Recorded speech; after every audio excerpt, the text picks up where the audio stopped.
See that? It cranks up slow and all, so that got to be the starter and all that's making the car not want to crank up.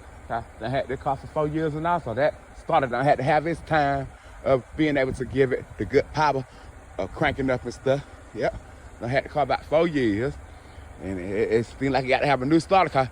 It would crank up instantly every time you turn that key and all, but instead, it cranks up very slowly. I ain't trying to be nowhere way out of town or anything for it to not want to crank up then. What I'm surprised it is not doing is making that clicking sound. Yeah, that clicking sound to really indicate that it needs a starter and all. But therefore, it still has to need a starter on it since it was doing that slow cranking and all instead of instantly cranking. So a new starter is getting ready to be on this way and all. I've ordered it off a line. I sure did. Ordered it off a line on eBay for less than $40. And it's brand new. That's right. Less than $40. That is a good deal, still deal. I hope that solves the problem whenever it get put on and I will know when I get it put on. Time will tell.